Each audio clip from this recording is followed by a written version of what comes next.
What's up, guys? Breaking news, not really breaking news. I'm sure you probably already heard of it by now, but we want to take a look into the NFC leader, Grandmaster Jay, being charged with assaulting law enforcement officers. And he's facing up to the maximum of 20 years in federal prison. That's a long sentence. I mean, this dude is 57. I mean, he'd be 77 when he gets out of prison if he gets the maximum sentence. Wow. But before we jump into that, I'd like to take a moment and go back to an incident that happened a couple months ago where the same members of this militia, three of them, were wounded by another member during a Breonna Taylor protest. Now, this is the same group that Grandmaster Jay is the leader of, right? So back in July, three members of this militia were shot in an apparent accident at a protest um, calling for justice for Breonna Taylor. All three people, all members of the NFAC, suffered non-life-threatening injuries, which is good. Thank God they didn't die.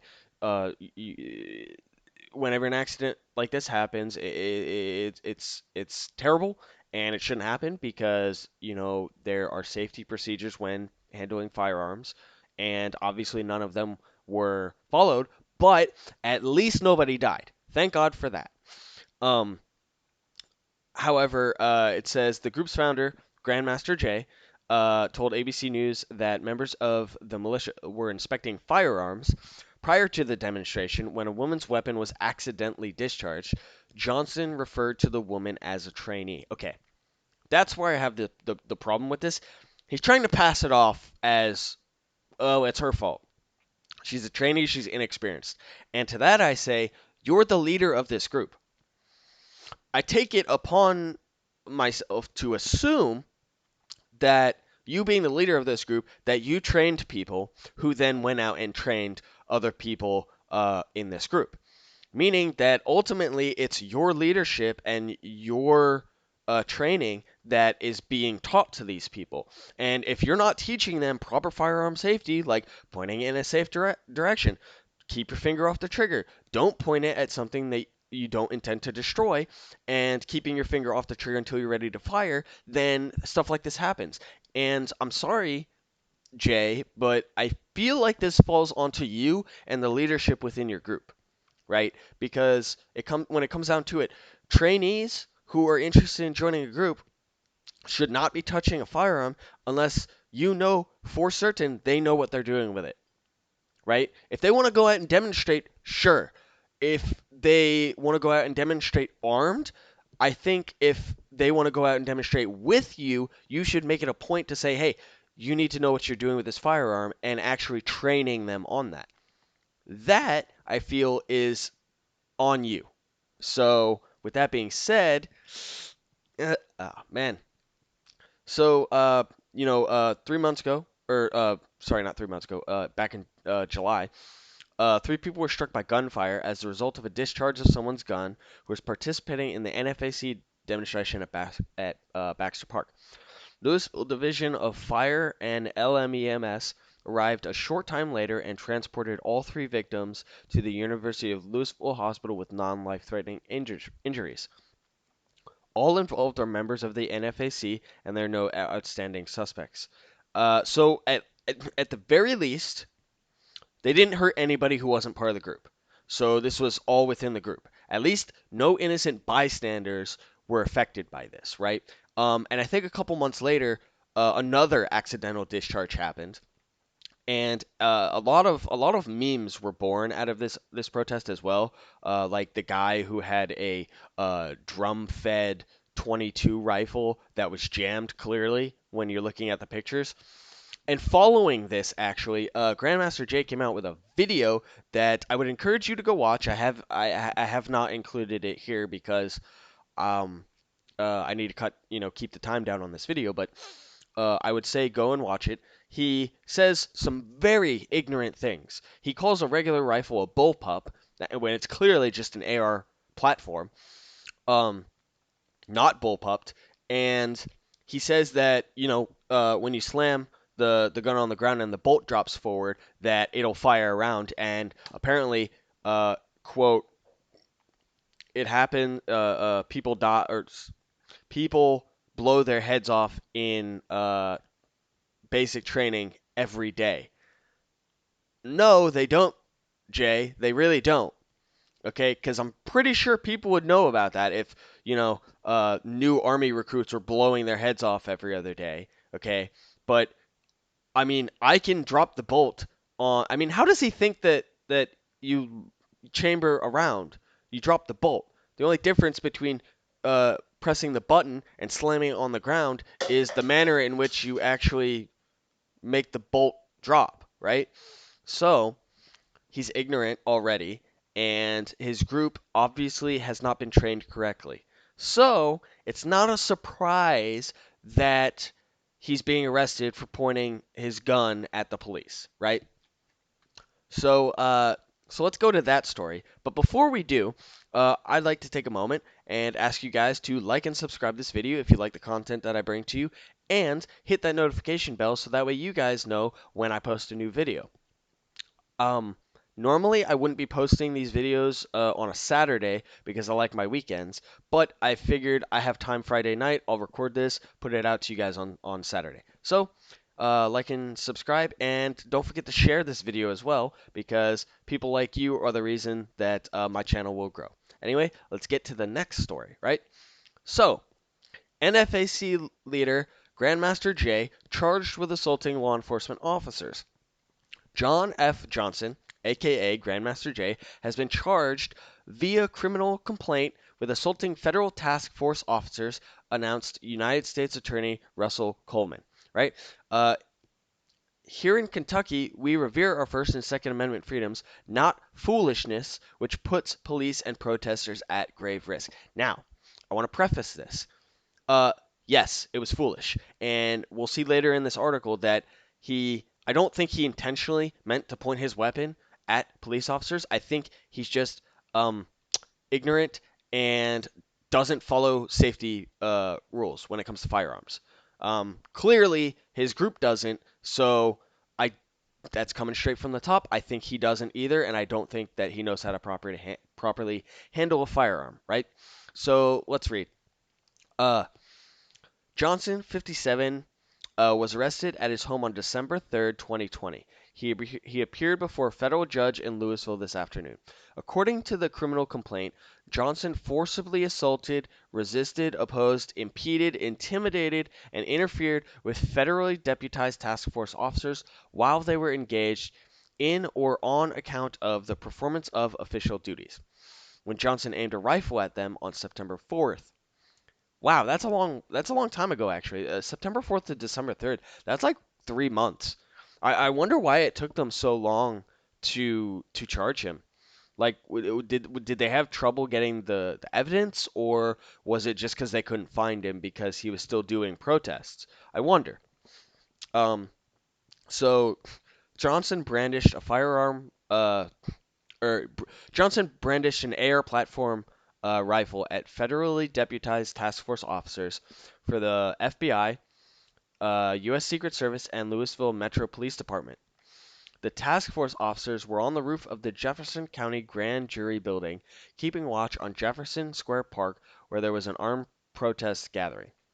Upon arriving at the eastern edge of the roof, the officers and task force officers began their surveillance. A short time after initiating surveillance, some of the officers were blinded by a light, which they shortly thereafter determined was a flashlight mounted to the rifle being aimed at them by Johnson. According to the complaint, the officers and task force officers advised that they perceived a threat from Johnson based on him aiming his rifle at them. All officers advised they were concerned Johnson might intentionally or even accidentally discharge a round at them. Okay, let's stop for a second.